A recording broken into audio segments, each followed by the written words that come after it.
Okay, and welcome back. So today we're going to talk about regional Gothic.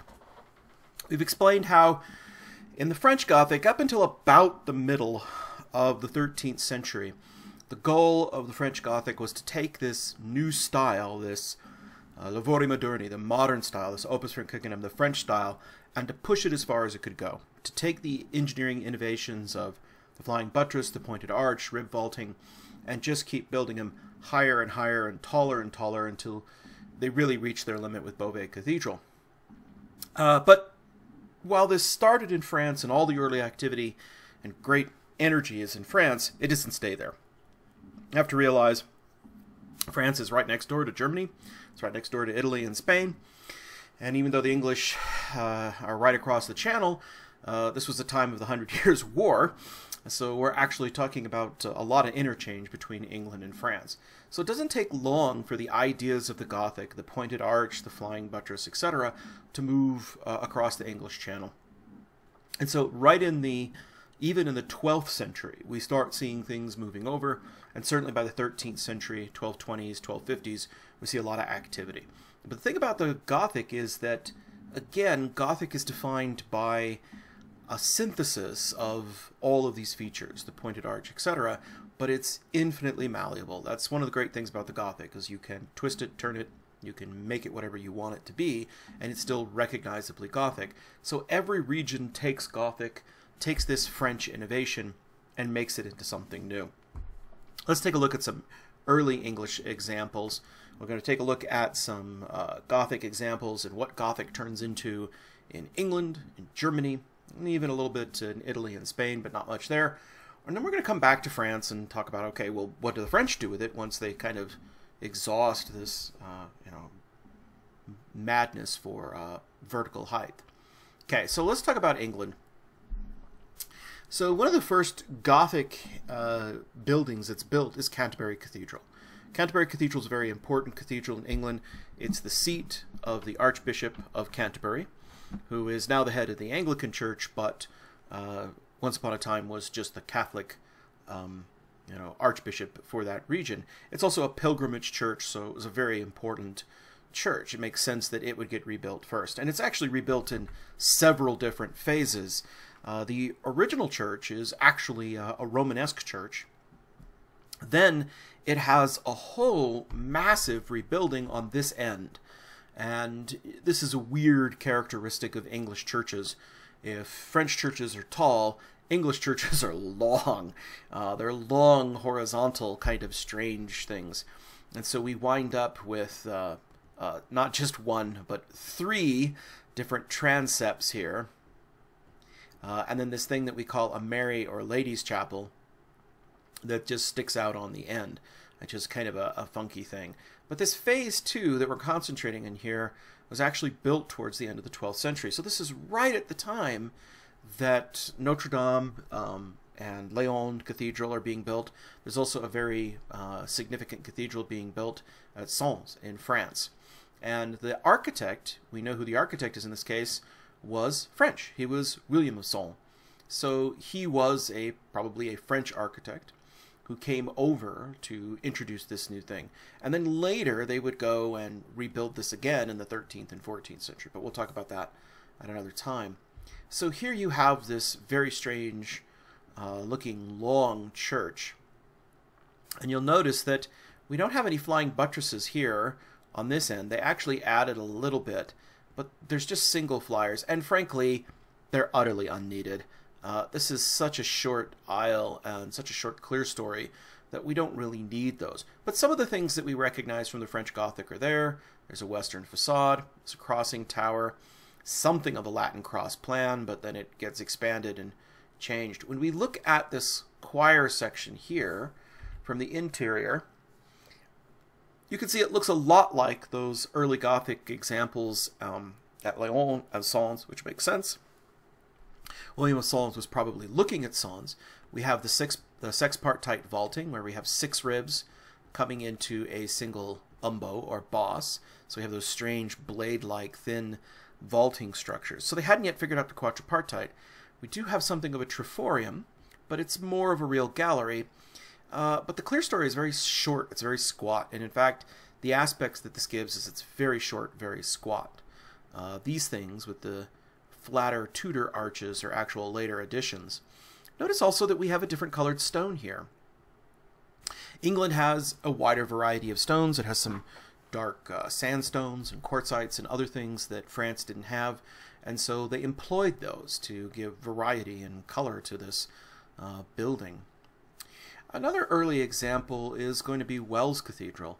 Wells Cathedral is again started in the end of the 12th century and starts to have the far end being built in the early 13th century and then ultimately finished out into the 14th century.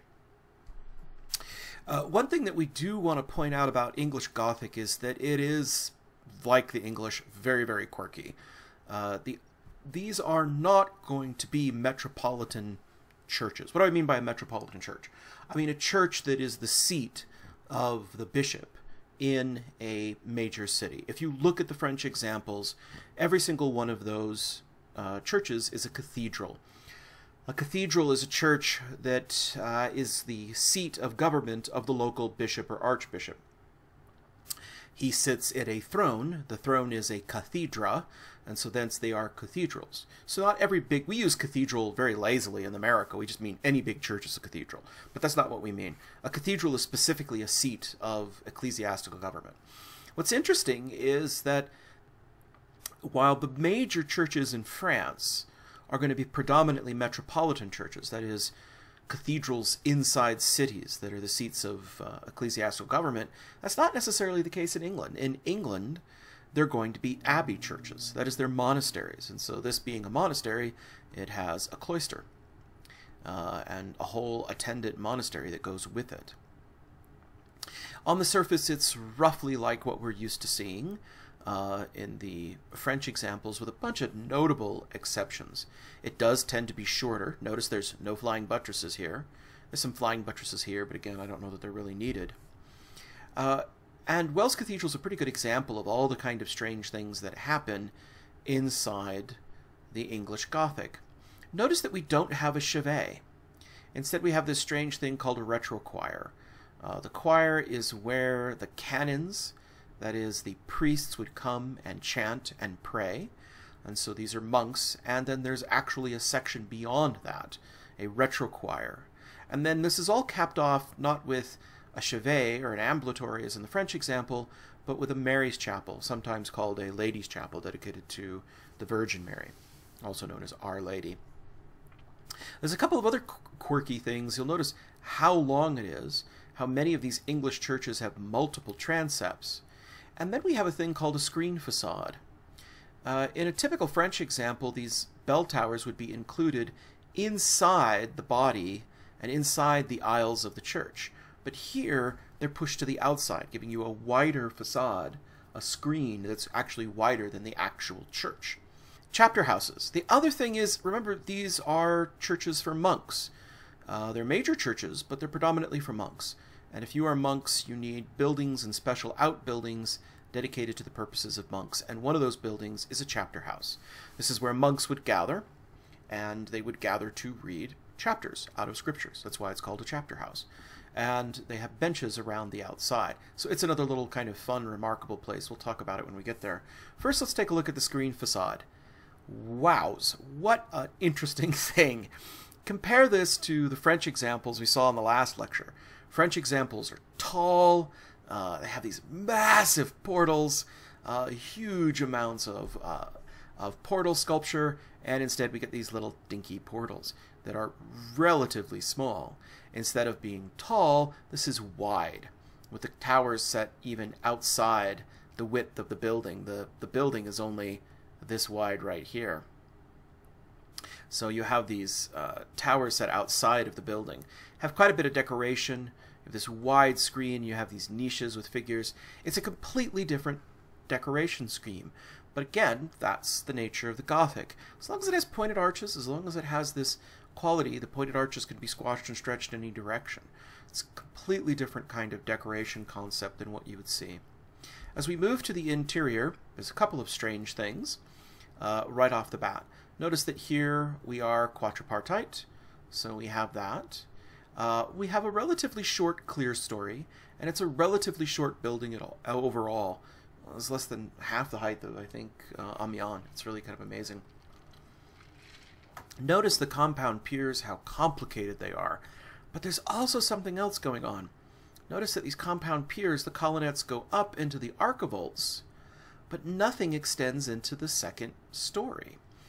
And so instead of this single line that lifts your eyes upwards and emphasizes the vertical quality, you instead have a very strong horizontal emphasis. So everything is pushing your eyes down to the end, not up. It's a very, very different feel.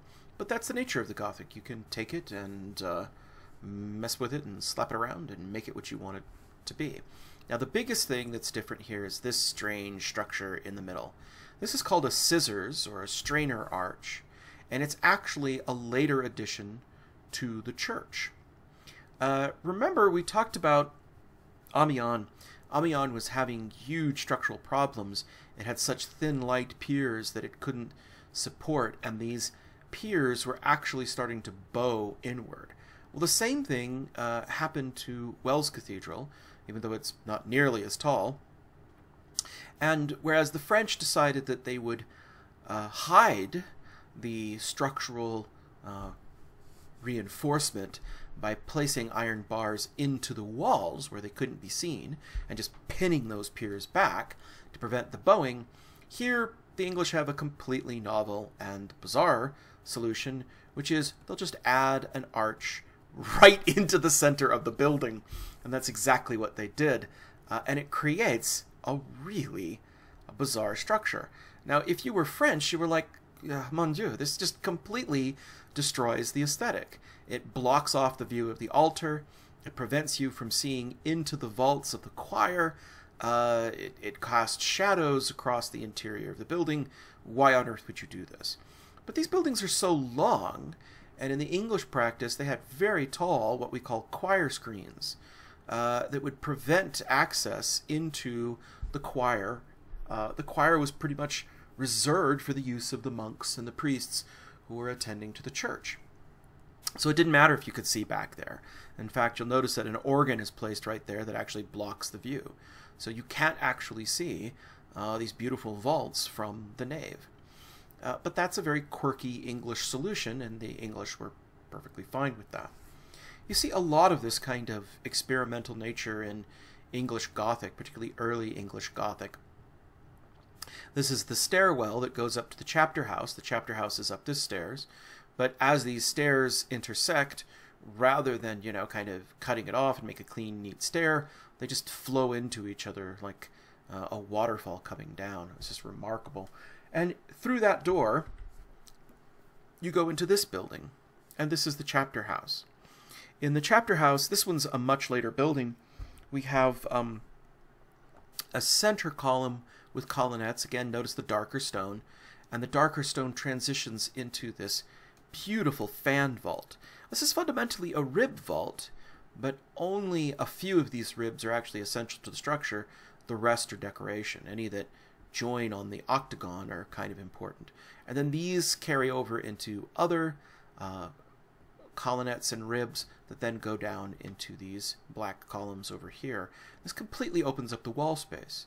There's a row of benches around the outside where monks could then read and chant. So it becomes just a remarkable space. So the Gothic could be bent to a variety of shapes. In Germany, there is, again, a completely different solution. And one of the earliest Gothic churches there is going to be St. Elizabeth's in Marburg, Germany. Here you have something that is more or less conventionally kind of French. It does have two massive western towers and a western facade, but again, the center portal is not nearly as emphasized as it would be in the French example. As we go to the building itself, though, that's where things get really different. It does have a kind of a transept, but the transept is articulated as a couple of different apses. And instead of chevet, With an ambulatory, we have a single apse. But the most bizarre thing is the side aisles. Now, if this was a Gothic French construction, or even English, these side aisles would be much, much shorter, and you'd have a clerestory window coming into the vault there. But here, they've stretched the side aisles so that they are the same height as the nave.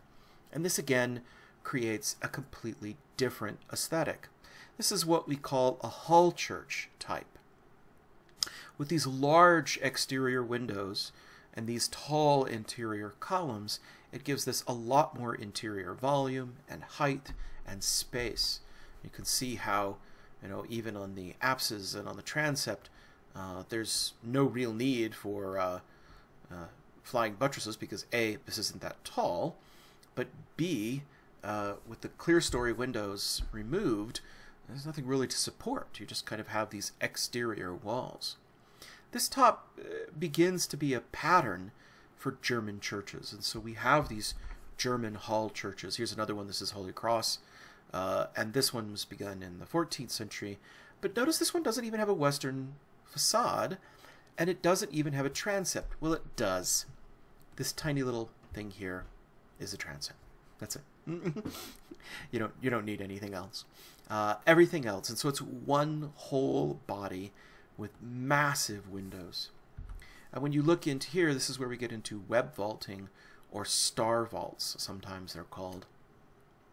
You have these massive tree-like columns, these huge outside walls, and as you get down into the sanctuary, in the sanctuary you will have these wonderful web vaults and crossing patterns.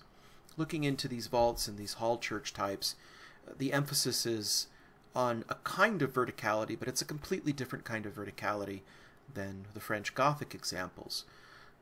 This seems to harken back to basilica types and audience halls, and again is very unique and very different from anything that the French would have done. And then we get to Italy, and Italy gets stranger still. There aren't many Gothic buildings in Italy. First of all,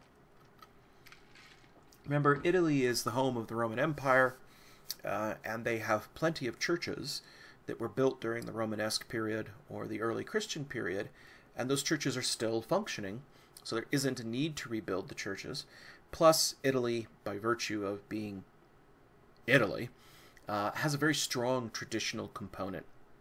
So it's not going to embrace this stuff coming down from France and elsewhere, because it's seen as, kind of rightly and justly foreign, and it isn't the same tradition. So we have a Western facade, but notice that there are no bell towers.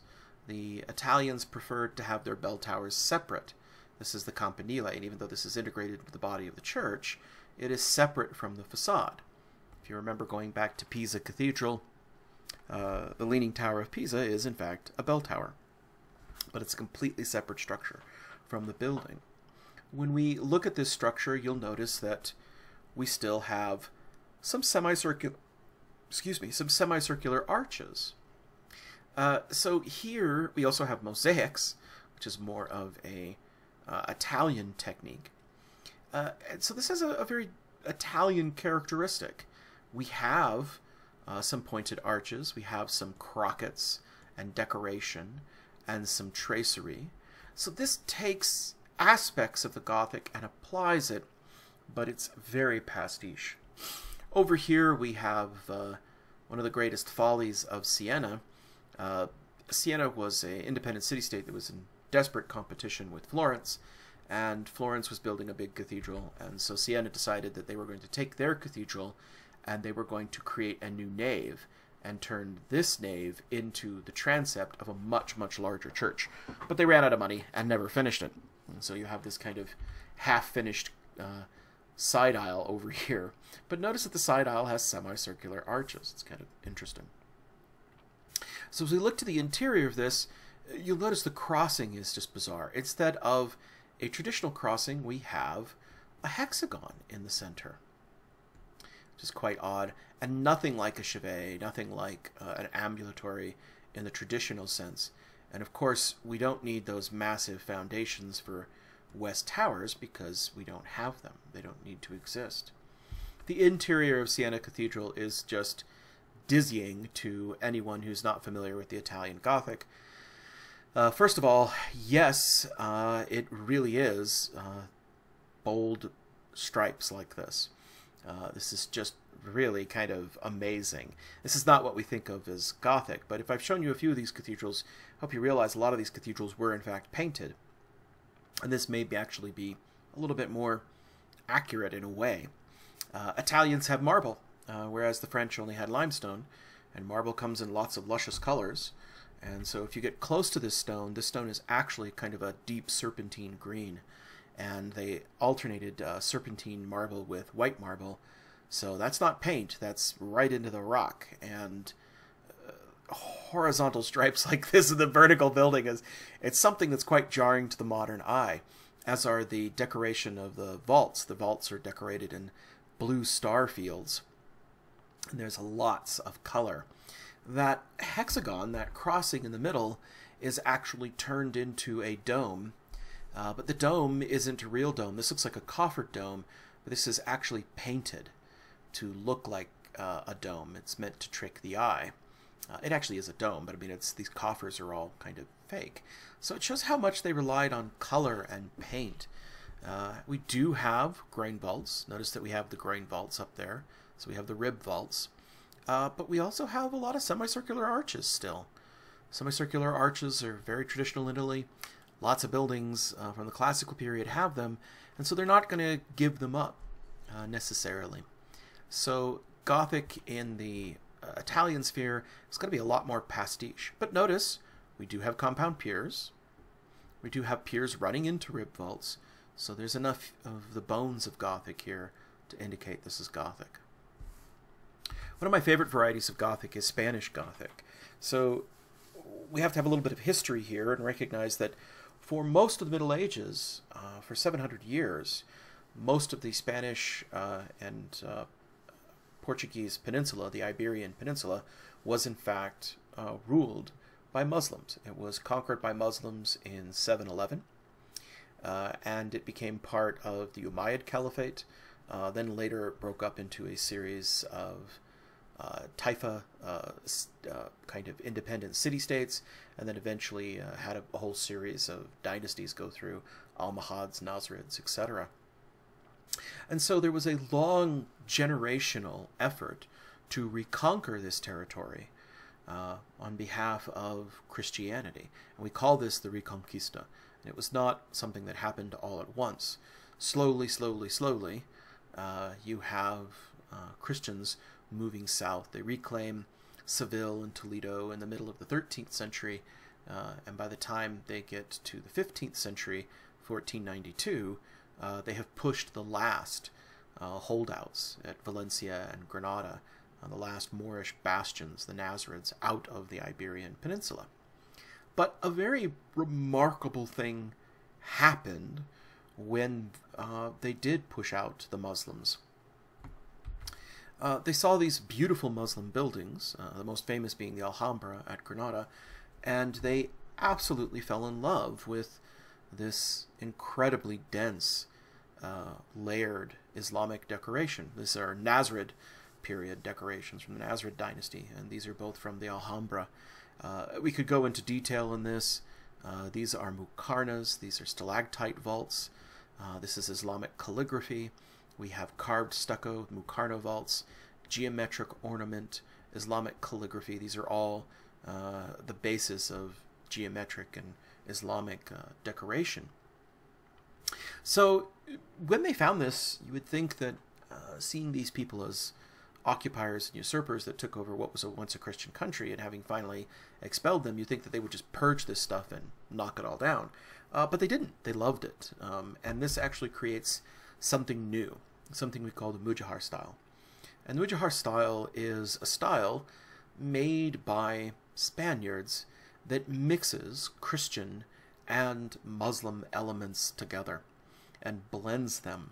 And so you have this influx of love of geometric ornament and of the density of ornament that comes together. Now, some of this was actually being done by Muslim craftsmen. Muslims and Jews were given the choice. They could either convert to Christianity or flee. Many of them chose to flee, but many of them chose to convert.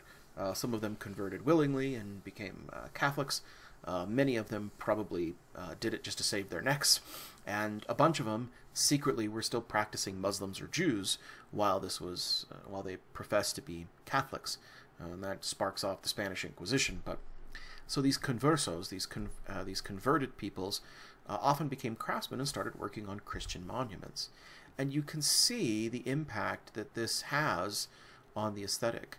Here at the monastery of San Juan in Toledo, Spain, which is done around 1476, you can see that this same love of density of ornament with this incredible Gothic scrollwork and with Gothic script is kind of an attempt to translate the Islamic aesthetic into a Christian vocabulary. So here we have Islamic script, we have Islamic arabesques or vine scrolls, and everything over here is more or less Christian in vocabulary, but the syntax is very, very much Islamic. It's an Islamic aesthetic. And in some cases, it's purely an Islamic aesthetic. This is an alfarje roof. An alfarje roof is a wooden patterned roof with geometric wooden patterns. And here you can see this. This is very Islamic, although you can see that painted into it are crests and sigils and symbols of the new Christian regime. These are Islamic interlacing and geometric patterns, and probably made by Muslim or formerly Muslim craftsmen. So in some cases, the translation is an attempt to change it into the new vocabulary. In some cases, they just take it and straight up copy it from the old styles. And so Muslim ornament and Christian late Gothic kind of blend in seamlessly together. If you want to talk more about this, I do teach a Latin American art class, and we talk a little bit about how this comes over to the New World. And you actually start to see Islamic ornament and Islamic style immigrated into Mexico, into the arts of colonial Mexico. Well, that brings us to the Rayonnant. So as we move deeper into the 13th century, it's kind of appropriate that one of the first Gothic structures, Notre Dame, would actually be one of the first that starts to experiment with a new style. Having kind of reached a plateau where going higher didn't seem to be the option, if you couldn't Gothic higher, they started to Gothic harder. And what I mean by that is that they started to really push the limits of what the decoration scheme could do. And we see a shift from about the middle of the 13th century onward in France away from large structural architectonic styles of the Gothic, which are just about higher, bigger, better, bigger windows, and start moving to more intricate, smaller, but more decorative and more ornate buildings. And that starts with a style called the Rayonnant. The Rayonnant really means the radiant or sun-like, and you can see that in the characteristic of the tracery, that we have ray-like forms that come out. If you think about the rose window at Chartres, for example, it was very clunky. It was articulated as a colonnade bent back on itself. But here, all such references are gone. Now it's just pure radiating forms. This one is done by Pierre de Montreux, who died sometime around 1267. But we see that glass is being pushed into the very corners of the rose window and being pushed into the gallery. This is all about how much glass we can shove into this. And you'll also notice that the gables are starting to be pierced. We start to see through the gables with very light, delicate, pierced tracery. The impact this has on the interior is obvious. It means much more light, much more radiating quality. And of course, when you look at these stained glass windows, they're just incredible. The tracery is very, very thin, and the radiating figures really come through. You can see the same thing as we move into the choir, that now instead of a triforium separating a clerestory from the aisle, we just have one long, massive sheet of glass. if there is a masterpiece of the Rayonnant, if there is a Sistine Chapel of the Rayonnant, it has got to be Sainte-Chapelle. So Sainte-Chapelle is a relatively small building. It's not very large at all, much smaller than Notre Dame. It is found in Paris, and it's built sometimes between 1241 and 1248. It's probably one of the best examples of the Rayonnant, and it was built as a kind of reliquary. It was built by Louis IX, the same Louis IX who was Saint Louis. Saint Louis IX went on a crusade, and he found that the Latin kingdoms that had established themselves in the East were really strapped for cash. He was the King of France, he had oodles of money, and so he decided, okay, well, I'll bail you out, but it's going to cost you. And so he basically bought off them several important reliquaries or relics from the early Christian period, the most important being the crown of thorns itself, the crown of thorns that was on the head of Christ. And he paid something like 100,000 livres, which, to give you a sense of how expensive that was something like 4 or 5 times the cost of this entire building. So this entire building is built to be a kind of reliquary for what would have been the most sacred relics of Christianity. And that's how the most sacred relics of Christianity managed to find their way to Paris. It's actually 2 churches. There's a lower church, which is here, and an upper church. And it's attached right to the royal residence, and it's right in the middle of the island, in the middle of the city, on the same island that Notre Dame is on. So this is a royal chapel. This was not a public chapel. When you look at it, you can see it doesn't have any flying buttresses. It doesn't need it because it's relatively small. But it does have this kind of light texture. Let's take a look at the lower church first. This is the best picture I can find of the lower church. This is the church that would have been used for servants and everyday visitors, a kind of little chapel underneath the chapel, and it's the upper chapel that would have been used by the king or the highest ranking visitors. This paint scheme was redone in the 19th century, but it is accurate, but the color here isn't accurate. The color is actually closer to this, and it's just wow. So all of you goths who dress in black and white face paint, you're doing it wrong. This is the color scheme you should be using. This is a Gothic color scheme. The royal blue, the reds, the incredibly deep colors. Now this is a little bit overwrought, and some of the details are a little bit more 19th century than they are 13th century, but it's more accurate to what it would have been like at the time. This incredible, vibrant space with all of this beautiful surface decoration and gilding. But that's just the lower church. It's the upper church that's the complete showstopper. And these are not terribly great images, but they give the best sense of the overall space. You have a vaulting, it's quadripartite vaulting, but you have these huge vaults, but they're covered in gilding and these blue star fields, but it's all of this is to highlight the stained glass windows. And so you have just a building made out of glass. It's really remarkable. Unbelievably tall and thin stone tracery to support these tall lancet windows. The lancet windows themselves are full of stained glass, and the stained glass is organized into a series of either quatrefoils or roundels. Again, a lot of this is 19th century restoration because a lot of it was destroyed over the years. The roundels on this side are some of the more original pieces. It's best to actually take a look at this on a cloudy day, because on a cloudy day it diffuses the light, so the light just emerges from all surfaces simultaneously. It's just breathtaking. On the opposite wall we have mosaics and gilded decorations, but it's the window that's probably the best demonstration of the Rayonnant. Here we have a huge window of radiating forms. And notice that we do have the kind of Gothic pointed arch, but they are made into almost petal-like or flame-like forms that surround the interior structure. So we don't even have the kind of architectonic structure of this anymore. It just becomes pure transformative tracery. And the same could be said for the whole building. The lightness, the quality of it.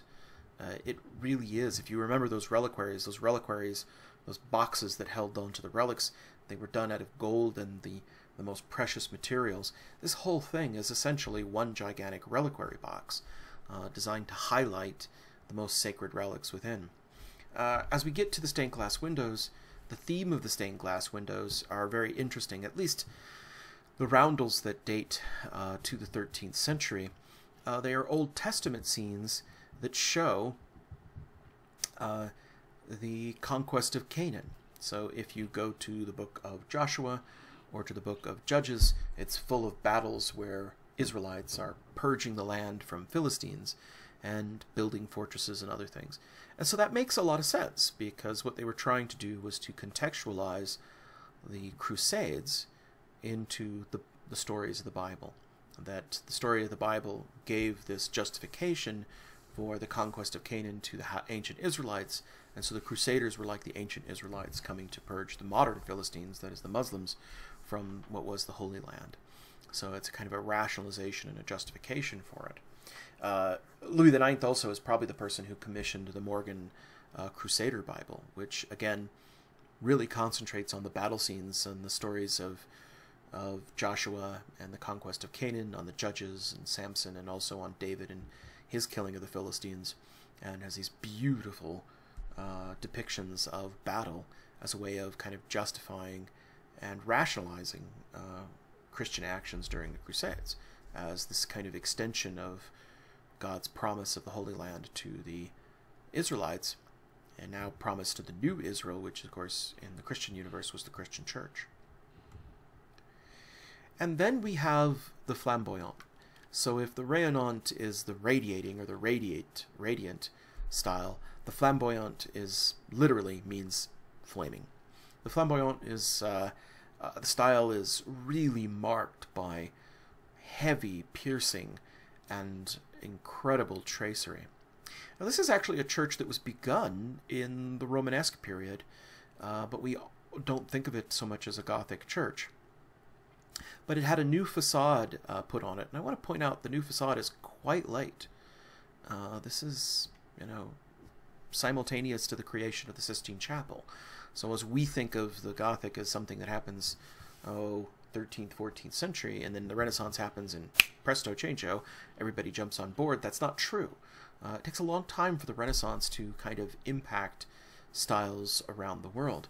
So when we look at this church, the things that we notice is this new facade. And look how strange this facade is. Instead of two western towers, we have a curved facade. Now, this is added onto an existing building. This building always was a little smaller, so maybe it wouldn't be appropriate to put two massive western towers on it. But the curved facade that they do put on it is really incredible. You have these flame-like forms. You can understand why they call this the flaming style, the flamboyant style, because you have these flame-like forms, and this is utterly pierced through. The tracery is really thin, so you can see through to the building beyond. Everything is these crockets. These crockets are these decorations here, and they stick out like flames on the surface. When you look at the details, you can see how you can see through to the building beyond, and they have these wonderful kind of flame-like quality. So this is what happens when we get to the late Gothic. If you remember my timelines before, early Gothic is essentially this mid-12th to, the beginning of the 13th century. The 13th century, the first 2 quarters and maybe the first 3 quarters of the 13th century are the High Gothic. But really by the time we get halfway through the 13th century and into the 15th century, you're going to see not so much big churches anymore, but more decorated churches, more elevated churches that have lots of surface decoration. And this was the French solution to this, but it's not the only solution. We see the same kind of ecstatic treatment in Ulm Cathedral in Germany, and this one's done by Ulrich von Ensingen, who's done in 1382.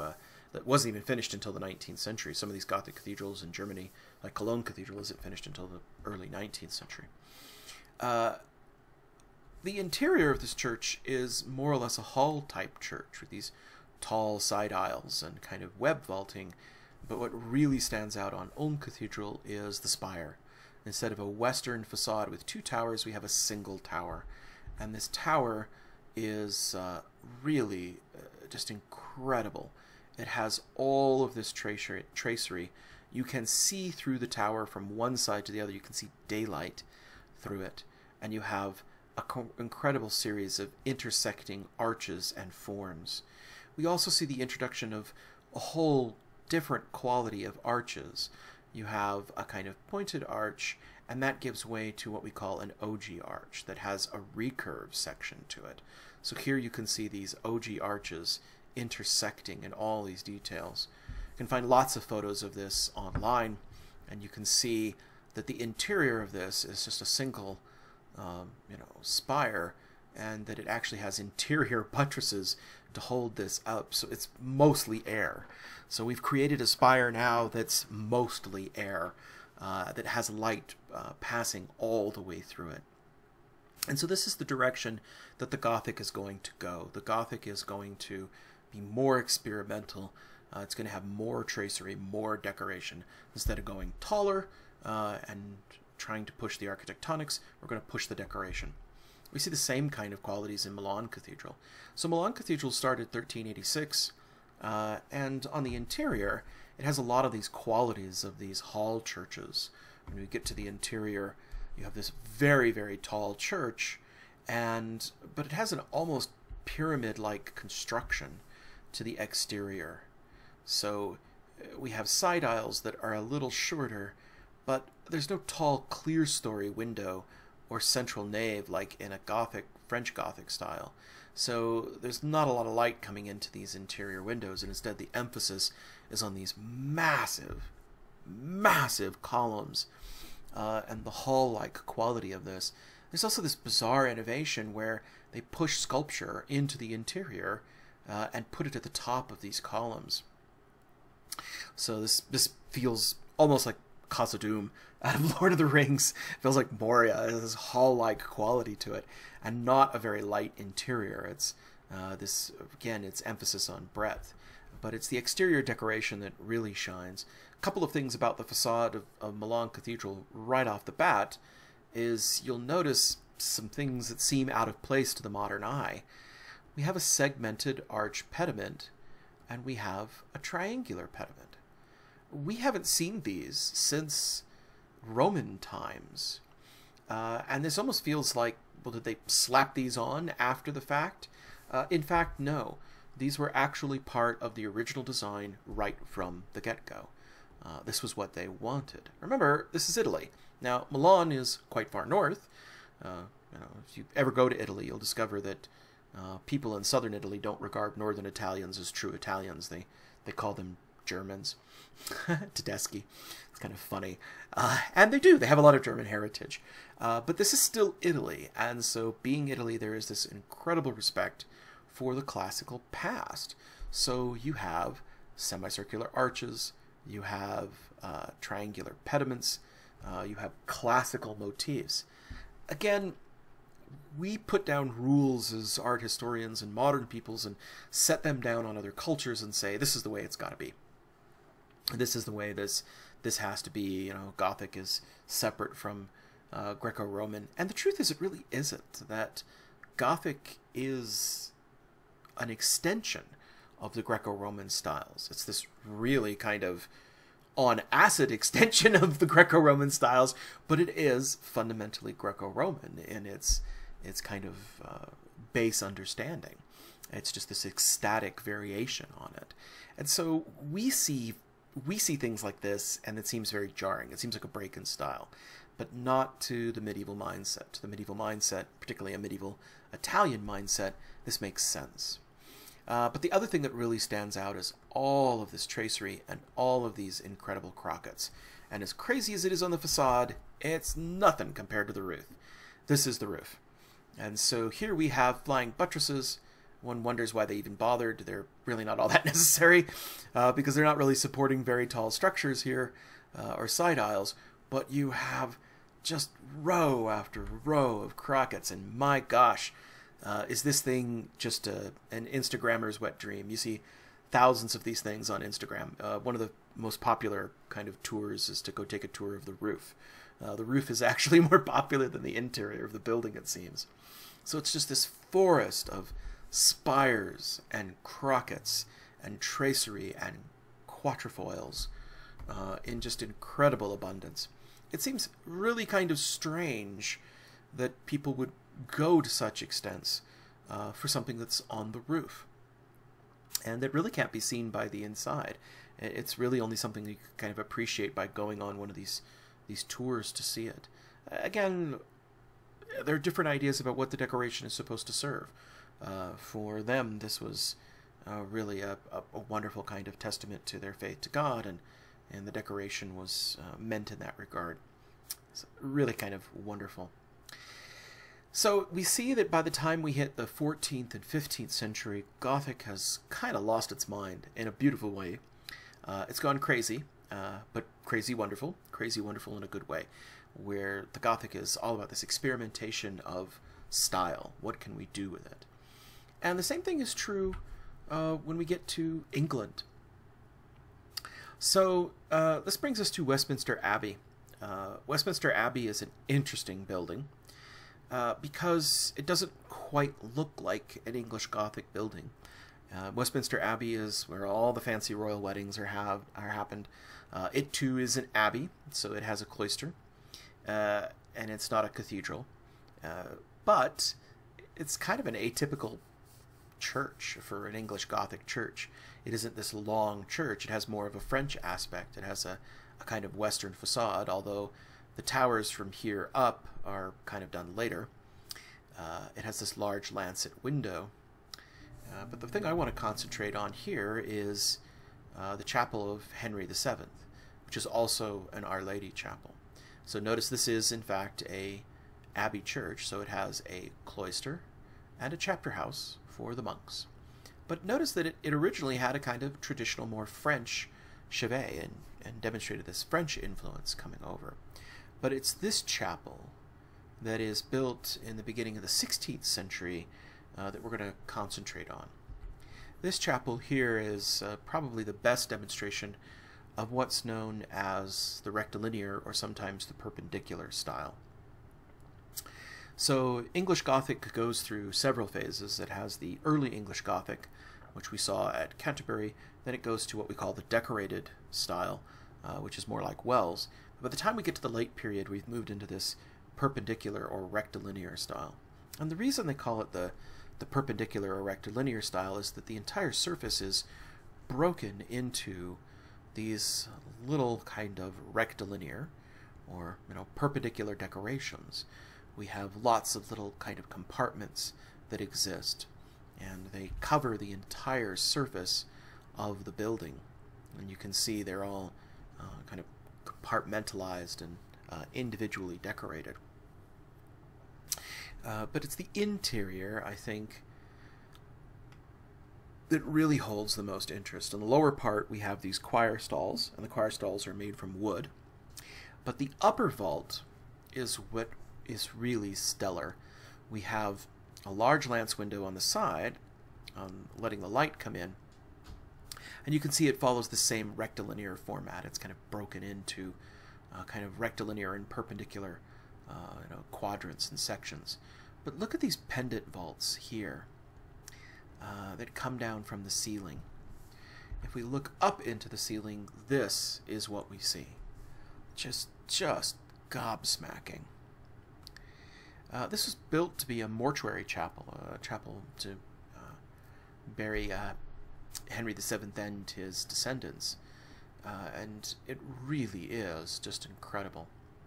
Now, this is almost kind of magical in a way. If you were a person living in the early 16th century, you would see these pendants hanging down, and these pendants would seem to defy gravity. They had seen fan vaulting before, but a fan vault had to run into a colonnade, which had to run into a support. So the question is, what's supporting these? That's very cleverly done. If you look at this plan, and if you look at this picture, which admittedly is kind of grainy, but it's the best photo I could find of it, you can see that there is a piece of tracery, and this single rib intersects with that pendant right there. And so this is a way of very cleverly hiding the structural support. This looks like a very thin rib, but it's actually a very substantial rib that continues to create this arc. But what they then do is they create a kind of back section, I guess you could call it, a recurve, and then they fill this full of tracery. So it doesn't look substantial. You can see it here. Here's the rib, here's the tracery.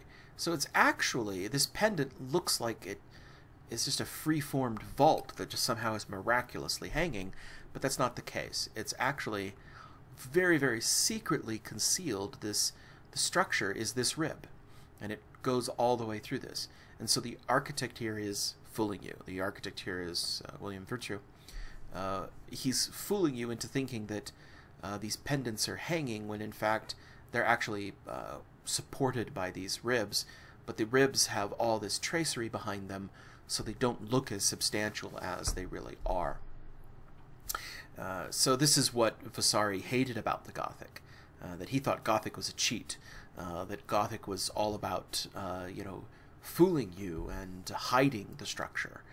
But the reality is that that's like what I think is really cool about Gothic, is that Gothic conceals the structure and conceals some very, very substantial engineering in these ribs, but it allows you to create these utterly kind of amazing structures.